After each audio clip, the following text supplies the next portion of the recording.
মাশাআল্লাহ, দেখুন কালারটা কতটা সুন্দর এসেছে আর এত লোভনীয় হয়েছে। এই তো আমি মাছগুলোকে একদম উল্টে পাল্টে ভালোভাবে ভেজে নিয়েছি। এই তো আমার পেঁয়াজটা একদম ব্রাউন কালার চলে এসেছে। মাছগুলা দিয়ে একটু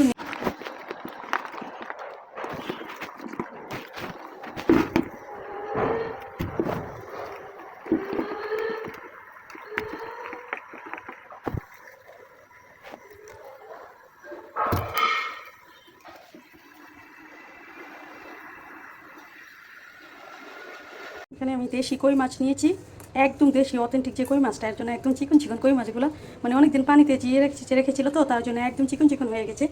আর এগুলো গ্রামে যে বৃষ্টি হয়, তারপর বজ্র বৃষ্টি হয়, তারপর অনেক ঝড় তুফান হয়, তখন মাছগুলো উপরে চলে আসে নিজে থেকেই। তো এই মাছ আর কি একদম দেশি মাছ, সবগুলোর ভিতরে ডিম ছিল। তো আমি এখন নুন হলুদ মরিচ গুঁড়ো দিয়ে সামান্য ভেজে নিচ্ছি। আমি আজকে আচারই কই রান্না করবো। আমি একটু সরিষার তেল দিয়ে দিচ্ছি সামান্য। আগেও তো আমার তেলটা গরম হয়ে গেছে, এখন মাছগুলো একে একে দিয়ে দেবো। আর যেহেতু এটা আচারই কই, তেলের পরিমাণটা একটু বেশি দিয়েছি। তো সবগুলো মাছ দিয়ে দিয়েছি। মাছগুলোতে একদম মাংস ছিল না, মানে একদম শুকনো শুকনো হয়ে গেছে, মানে পানি করে দিয়ে রাখতে রাখতে। এখন মাছগুলোকে আমি লাল লাল করে ভেজে নেব। এই তো আমি মাছগুলোকে একদম উল্টে পাল্টে ভালোভাবে ভেজে নিয়েছি। মাছগুলো একদম কড়া ভাজা হয়ে গেছে। একটু আচারি কয়ে একটু মাছটা একটু কড়া করে ভাজা লাগে, না হলে ভালো লাগে না। এখন মাছগুলোকে আমি উঠিয়ে নেব। বেশি ভাজলে একদম বেশি শক্ত হয়ে যাবে, তো তার জন্য প্যানে আমি পর্যাপ্ত পরিমাণ মাছগুলো উঠিয়ে পর্যাপ্ত পরিমাণ সরিষা তেল দিয়ে দিয়েছি। দিয়ে আমি বেশ অনেকটা পেঁয়াজ দিয়ে দিলাম। পেঁয়াজটা দিয়ে পেঁয়াজটাকে একদম কড়া করে ভাজা করে নেব, একদম ব্রাউন কালার করে। যেহেতু এটা আচারই কই, তো একদম আচার আচার ফ্লেভারই থাকবে এটার মাঝে। এই তো আমার পেঁয়াজটা একদম ব্রাউন কালার চলে এসেছে। তো এখন আমি বাকি মশলাগুলো দিয়ে দেবো। দিলাম রসুন বাটা। তো যেহেতু মাছ অল্প বেশি বাটা দিলে তো সমস্যা, তার জন্য অল্প করে আদা বাটা দিয়ে দিলাম। সম পরিমাণ পানি দিয়ে দিলাম, মশলাটা পুড়ে যাচ্ছিল। মরিচ গুঁড়া, হলুদ গুঁড়া, অন্য পাঁচফোড়ন গুঁড়া আপনাদের পছন্দ অনুযায়ী দিবেন মশলাটা।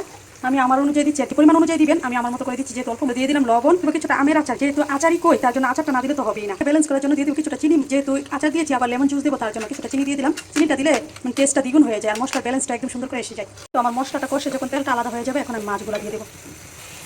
মাছগুলো দিয়ে একটু নেড়ে ছেড়ে এখন আমি একটু ফ্রেশ লেমন জুস দিয়ে দেবো। দিয়ে আমি সার্ভ করে নেব। এই আচারি কইটা একবার খেয়ে দেখবেন, দুর্দান্ত স্বাদ লাগে। আর দেশি কই তো, এটা স্বাদ একটু অন্যরকমই হবে, একদম হাতে ধরা কই মাছ। তো এটাকে আমি এক্সট্রা কোনো আর ঝোল দেবো না। তো লেমন জুসটা দিয়ে দিচ্ছি। লেমন জুসটা একটু বেশি দিলে ভালো লাগে আর কি। মাছের কালারটা মাশাআল্লাহ কি একটা সুন্দর এসেছে।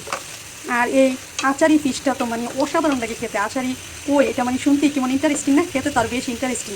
কই মাছটি পানিতে রাখতে রাখতে একদম শুকিয়ে গেছে। মানে এক ধরনের কঙ্কাল মানুষ আছে না, একদম বাতাসে উড়ে যায়। বড় বড় করে বাতাস আসলে তো মাছগুলোর হয়েছে একই অবস্থা। তো আর কি আর করা, এই মাছটা চাইলে পাওয়া যায় না। এটা খুব মজা করে খাবো। তো আমার আচারি কইটা হয়ে গেছে। আর দেখুন এটার কালারটা এতটা সুন্দর এসেছে, আর খেতে যে কি মজা হয়েছে সেটা একদম বলে বোঝাতে পারবো না, মানে খেতে গেলে বুঝতে পারবেন।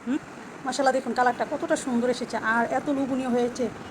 তো সবাই ভালো থাকবেন। আল্লাহ হাফেজ, আসসালামু আলাইকুম।